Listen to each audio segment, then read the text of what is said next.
दोस्तों नमस्कार। हाल ही में हमारे एक खिलाड़ी ने भाला फेंककर गोल्ड मेडल प्राप्त किया और अंतर्राष्ट्रीय स्तर पर अपना सिक्का बुलंद किया, अपना रुतबा बुलंद किया। क्या इसको किसी ने प्रतियोगिता में भेजने से पहले पूछा था कि भाई आपको अंग्रेजी नहीं आती तो आप विदेश में जाकर लोगों से कैसे बात करोगे? और ढेरों खिलाड़ियों ने तरह तरह के पदक जीतकर भारत का नाम रोशन किया, जिनको अंग्रेजी किसी प्रकार से नहीं आती। आज अंग्रेजी की पत्रिकाओं के पत्रकार और अंग्रेजी चैनल के पत्रकार उनसे हिंदी भाषा में बात करते हैं। मैं अशोक गोयल, मैंने 8वीं कक्षा तक हिंदी पढ़ी और 11वीं कक्षा तक अंग्रेजी। मेरी लिखी हुई हजारों नहीं लाखों किताबें, मैं रिपीट कर रहा हूं, लाखों किताबें पाठकों ने खरीदी और पढ़ी और उससे लाभ उठाया। कोई भी व्यक्ति किसी भी लेखक की उस किताब को नहीं खरीदेगा जिस किताब में उसको कोई गुणवत्ता दिखाई नहीं देगी या जिस किताब से उसका कोई बौद्धिक लाभ नहीं होगा। मैं आर्किटेक्चर में प्रवेश नहीं ले पाता अगर मुझसे अंग्रेजी कॉम्प्रिहेंशन के 30 सवाल पूछे जाते आर्किटेक्चर एंट्रेंस एग्जाम में। मैं आर्किटेक्चर का किसी प्रकार से किसी कॉलेज में एडमिशन नहीं ले पाता अगर मुझसे पूछे जाता कि ये जो 4 चित्र दिखाए हैं इसमें 4 पॉइंट पर्सपेक्टिव कौन सा है। क्या आप अपेक्षा कर सकते हो 12वीं कक्षा के छात्र से कि उसको 1 पॉइंट पर्सपेक्टिव या 2 पॉइंट पर्सपेक्टिव मालूम हो? उसे तो आप सवाल पूछ रहे हो 4 पॉइंट पर्सपेक्टिव का।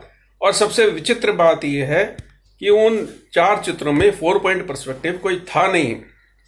कितनी विचित्र बात है कि इस तरह के सवाल पूछे जाते हैं कि अगर इनको अंग्रेजी नहीं आती है तो ये दक्षिण भारत में जाके कैसे काम करेंगे। अरे जो लोग पदक जीत के आ रहे हैं, कपिल देव को कितनी अंग्रेजी आती थी जब वो वर्ल्ड कप जीत के लाया था। आपके कौन से चश्मे से आप लोग देखते हो, किस प्रकार की आपकी सोच है। आप काउंसिल के पदाधिकारियों को देख लो, जो पंजाब से आए हैं उनकी भाषा में पंजाबियत झलकती है, जो दूसरे राज्यों से आए हैं उनकी भाषा में उनकी राज्य की भाषाई संस्कृति झलकती है। तो क्यों आप कहते हो कि आर्किटेक्चर एंट्रेंस में सिर्फ उन्हीं विद्यार्थियों को प्रवेश देंगे जो अंग्रेजी समझते हैं, अंग्रेजी बोलते हैं, अंग्रेजी के 30 नंबर के कॉम्प्रिहेंशन के सवाल हल कर सकते हैं और कठिन अंग्रेजी में पूछे गए शब्दों के, कठिन अंग्रेजी में पूछे गए सवालों के जवाब वो दे पाएंगे। आज all India council of technical education प्रधानमंत्री जी के आह्वान पर सिर्फ हिंदी ही नहीं 7 भारतीय भाषाओं में तकनीकी शिक्षा की योग्यता प्रदान करने के लिए देश भर में इंजीनियरिंग कॉलेजेस में व्यवस्था कर रही है। उन्होंने नहीं सोचा कि किताबें कहां से आएंगी, पाठ्यक्रम कहां से आएगा। उन्होंने तय कर लिया कि हम छात्रों को शिक्षित करेंगे उनकी भाषा में, तो उन्होंने ये भी तय कर लिया कि हम इनके लिए पाठ्यक्रम भी तैयार करेंगे। और काउंसिल ऑफ आर्किटेक्चर आज भी आर्किटेक्चर एंट्रेंस का इम्तिहान नाटा सिर्फ अंग्रेजी में कंडक्ट कर रही है।